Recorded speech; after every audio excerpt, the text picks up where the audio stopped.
Bien, vamos a conversar con Saúl Ortega. Bienvenido, Saúl. Bueno, tú siempre por lo general te manejas en el escenario internacional y bien vale la pena, ¿no?, que entremos a propósito de estas decisiones que ha tomado la Unión Europea, que entremos a abordar este tema, ¿no? Ha generado una irritación, una indignación a nivel del gobierno nacional. Se ha expresado ello a través de un comunicado de la Cancillería y también en voz y palabra del fiscal designado por la Constituyente, el Tribunal Supremo de Justicia y también otros voceros del gobierno. Pero en el fondo, ¿qué significa todo esto y por qué la irritación tan recia y severa del gobierno nacional? No, bueno, el gobierno responde como tiene que hacerlo ante una actitud, digamos, subordinada que tiene la Unión Europea o lo que queda de ella, ¿no? Porque ese es otro tema. Ese es un bloque que definitivamente prometía muy buenos, digamos, resultados a futuro, como un bloque de poder autónomo, con intereses propios, como siempre lo tuvo Europa. Lamentablemente las victorias de la ultraderecha han subordinado a Europa a Estados Unidos. Y bueno, si tú revisas las sanciones, a Tibisay y Lucena las sancionan por hacer elecciones. ¿Ok? Ellos critican la falta de equilibrio u objetividad como presidente del Senado. Eso no es un asunto de ellos, es un asunto de los venezolanos, resolvemos los venezolanos. Desequilibrio hay en Europa, a todos los niveles, y nosotros no nos metemos en sus asuntos, sino que diga el señor de España, el señor Rajoy, si es equilibrado la, digamos, medida que ha tomado contra el pueblo catalán, pregunto yo. Y así pudiésemos hoy citar cientos de ejemplos en Europa de todo tipo. Por ejemplo, ¿por qué sancionan a Diosdado Cabello, que es un dirigente político? ¿Por qué? Porque opina, porque dice las cosas que tiene que decir contra... Sí, sugieren que ha contribuido a la erosión de la democracia en el país. ¿Pero en qué la erosiona a Diosdado Cabello? Es un dirigente político. ¿Se le sanciona por eso? ¿Por el ejercicio de la política? Por favor, que responda a los europeos. Semejante estupidez no se había visto en el mundo. Es una actitud subordinada a los intereses norteamericanos. ¿Tú crees que fue vital, determinante la presión de Estados Unidos que ha sugerido el comunicado de Cancillería? Por supuesto que sí. Mira, ¿Pero a cambio de qué? Mira, ¿a cambio de qué? Porque está subordinado a los intereses norteamericanos desde el punto de vista político.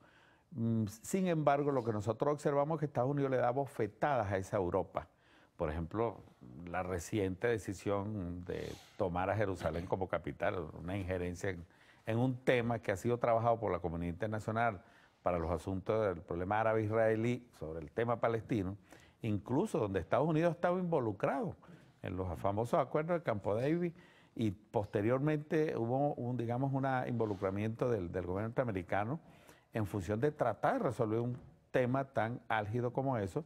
Bueno, el señor Trump le ha dado una patada a todo lo que es una política tradicional del Departamento de Estado, en el tema con Cuba, en el tema con el cambio climático, que no suscribe el Acuerdo de París, incluso le da una bofetada. Y sin embargo, tú ves la actitud, digamos, subordinada que tienen esos líderes europeos frente a los norteamericanos. Y en el caso de Venezuela es una actitud injerencista. Ahora sigamos repasando. Y sobre todo que lo que dice el canciller español, que dice que es para presionar para que haya resultados en el diálogo. El diálogo es un asunto nuestro, definitivamente. Y tenemos una facilitación internacional ahí de gente seria, incluso acreditada tanto por nosotros como por la oposición. Entonces, ¿qué hace el canciller español y sus aglateres metidos en ese asunto? A lo que nos decía el ministro de Comunicación e Información ayer, perturba la posibilidad de que se reanude ese diálogo, ¿no? Perturba porque la oposición se retiró del diálogo y se retira por las presiones que recibe tanto de Estados Unidos, de España y de Colombia, que son enemigos del diálogo, porque quieren es una confrontación en Venezuela que ya la han auspiciado, que la han financiado, pero que favorablemente el pueblo ha derrotado. Ahora, Diosdado Cabello, por cierto, que lo mencionabas, pedía reciprocidad, es decir, que el gobierno tenga reciprocidad particularmente con el gobierno de España. ¿Qué tipo de sanción podría tomar el gobierno de Venezuela? Mira, la reciprocidad tiene que ver con, bueno, también sanciones a... Sí, es un principio diplomático, ¿no? Diplomáticos y miembros del gobierno. Ese es un gobierno que tiene intereses aquí, como muchos gobiernos europeos. Entonces, la reciprocidad tiene que ver también con que nosotros podemos tomar acciones y sanciones contra funcionarios de esos gobiernos. Ahora, también dentro de los argumentos que presenta la decisión formalizada por la Unión Europea, habla de violación de los derechos humanos, de represión en el caso del ministro del Interior, en el caso del director de inteligencia y en el caso del excomandante de la Guardia Nacional. Sí, o sea, para ellos la violación de los derechos humanos es que estas personas no permitieron el derrocamiento violento del gobierno, que es lo que por supuesto estaban financiando. Ahí se perdió millones de euros y de dólares que invirtieron en la rebelión que propició el señor Leopoldo López y primero justicia y voluntad popular. Pues. Ese es el tema. Y a Tibisay Lucena, ¿por qué se le sanciona? Bueno, porque no permite que estos señores ganen elecciones, según ellos. O sea, para ellos la democracia es que la oposición gane las elecciones. O sea, no permiten que pierda. O sea, ellos en su cabeza no está que la oposición pierda elecciones. Pues si no tiene los votos, pues no pueden ganar. Ahora, eso es aquí y en cualquier democracia del mundo. Ahora, sobre el caso, por ejemplo, del fiscal designado por la constituyente de Tarek William Saad, ¿por qué? Y en el caso del presidente del Tribunal Supremo de Justicia era sencillamente porque, bueno, perturba de alguna forma la actuación de la Asamblea Nacional escogida por el voto popular en diciembre. Bueno, esa asamblea dijo que Maduro iba en 6 meses fuera del poder. Eso no está en la Constitución. Quien está fuera de la Constitución es esa, digamos, asamblea en desacato y en decadencia política, ¿no? Tiene las dos cosas. Entonces, ¿qué ocurre? Que estos señores que tienen las narices metidas en Venezuela, que quieren poner un gobierno títere aquí para poder saquear nuestras riquezas estratégicas, bueno, ven con muy malos ojos cualquier acción del restablecimiento de la Constitución y la ley en Venezuela. Eso, sencillamente, lo que quieren es una subversión en Venezuela. Y en eso está metido gobiernos de derecha de la Unión Europea, los Estados Unidos y el gobierno de Canadá, que es un gobierno subordinado, como es de acuerdo a su ley, del Imperio Inglés. Bueno, vamos a hacer una pausa, Saúl, y retomamos el tema enseguida. Hacemos una pausa, continuamos en breve la conversación con Saúl Ortega.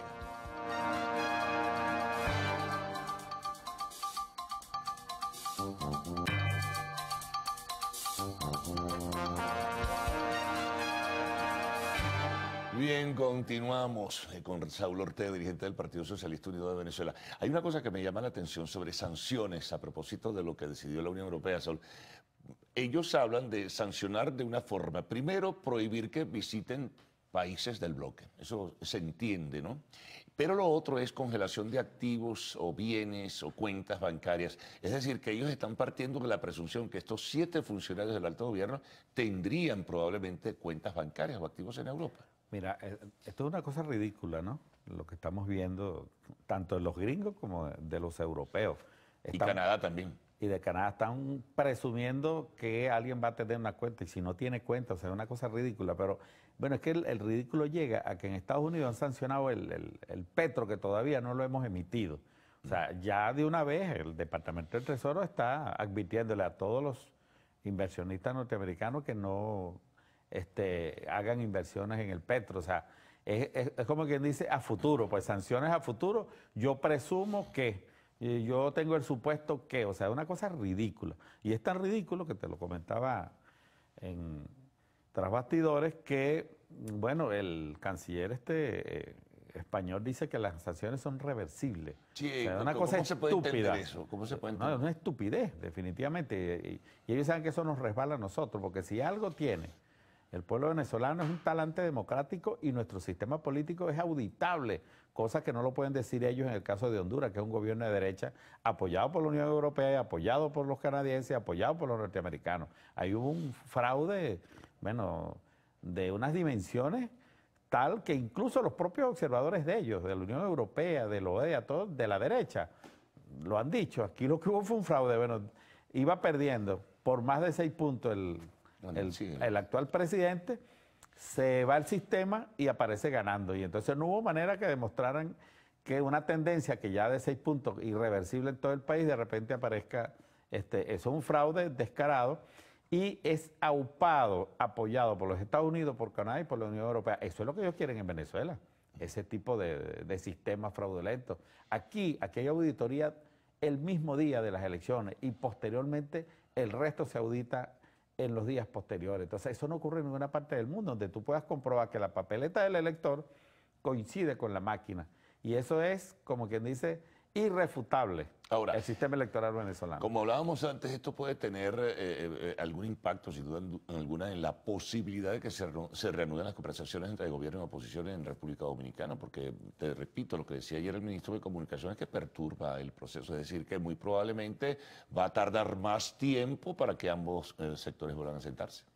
Mira, yo lo que creo es que eso es un mensaje. Si es que se vuelven a sentar. Ese es un mensaje para que se paren de la mesa, porque también esa es una oposición que tenemos nosotros aquí que no tiene carácter, no tiene proyecto nacional y por lo tanto es una oposición subordinada. Basta que lo regañe Uribe, que les ha hecho una llamada, llama a Rajoy o llama a alguien de Marco Rubio, porque ni siquiera es el gobierno norteamericano, sino que el lobby narcotraficante de Miami, donde está el señor Marco Rubio, los que, bueno, le marca la pauta a esta oposición venezolana, porque no tienen criterio. Pero también está ejerciendo presión el Grupo de Lima, este grupo de 12 países, en fin, que hace un seguimiento. Esos son los mismos, es el mismo grupito que está, el mismo grupo que está en la OEA, es el mismo grupo de la Alianza del Pacífico, son los mismos que hoy tomaron el Mercosur, o sea, son los mismos intereses, que cambian es de nombre definitivamente. Por cierto que le debería quitar el nombre de Lima, porque el que lo auspiciaba y estaba muy, digamos, entusiasmado en el antivenezolanismo, que el señor Cusis, que hoy no vale medio en Perú, ¿yo? Ni siquiera un año tienen el poder y ya ese señor nadie da medio por él. Eso es como dice un bagaje político, pues, una estafa y un fracaso de un pseudo dirigente como ese. O sea, eso es lo que da pena. Yo creo que el grupo, si se precia, debería cambiar el nombre de Lima y ponerle otro, no sé cuál, pero ahora, yo creo que ese no es un buen nombre porque quien auspició ese encuentro en Lima, pues hoy ese gobierno se está cayendo, por cierto. Ahora, fíjate, pero de todas maneras esto tiene que tener un impacto, ¿no? Esto aísla de alguna forma a Venezuela porque es un bloque muy vigoroso como es el bloque de la Unión Europea, unido con Estados Unidos, Canadá, en fin, ¿no? Le crea dificultades, sin duda alguna. Por supuesto, pero es que esa es la tarea de ellos, es buscar bloquearnos. De hecho, estamos bloqueados. La guerra económica que la gente dice, algunos, sobre todo gente aquí que es colaboracionista con esas acciones contra nuestro país, pero eso es concreto. El Departamento del Tesoro cierra las cuentas de los bancos de referencia que tiene la República, por la cual nosotros podemos hacer transacciones de pagar bienes y servicios como medicina, comida. Eso es así, eso es una realidad hoy incluso, y eso lo sabe la oposición. Sin embargo, siguen siendo gente contraria a los intereses nacionales y apoyan ese tipo de medidas. Eso es un bloqueo mucho más fuerte que el que le han hecho, el bloqueo de Cuba, que tiene, bueno, por cierto, que lo han reactivado, ¿no? Después de los acuerdos de Obama, pues este señor ha reactivado de nuevo la política de bloqueo contra Cuba. Sí, es una situación difícil la que vive el país. Por cierto, un último comentario que no tiene que ver con estos temas. Es muy preocupante la situación de la estampida de venezolanos que se están marchando del país, Saúl. Mucha gente se está... Mira, yo sobre eso, me parece un caradurismo de los colombianos, de los líderes colombianos, que dicen que hay muchos venezolanos allá. Aquí tenemos 6,5 millones de colombianos que no nos pesan porque los hemos acogido como nuestros hermanos y los atendemos en salud, educación, trabajo, vivienda. ¿De qué van a venir a hablar los colombianos? Que si pasaron 35,000. Tienen 6 millones de colombianos aquí que no se van. ¿Por qué no se van? Porque, bueno, allá no tienen ninguna posibilidad de éxito, de vida, de futuro, y prefieren quedarse con nosotros, como dice, sufriendo las dificultades con nosotros, pero saliendo adelante, porque ellos saben que aquí tienen futuro, aquí se les aprecia. En su propio país son exilados allá y perseguidos también. Porque por ser pobres, por eso es que los persigue la oligarquía colombiana. Bueno, vamos a ver cómo transcurren todas estas cosas, Saúl. Es un momento difícil el que está viviendo el país, sin duda alguna. Te agradezco mucho que hayas compartido conmigo. Gracias a ti por la invitación. Bueno, muy bien, amigos. Una pausa. Al regreso, el segmento de arte y espectáculos en Lo Actual.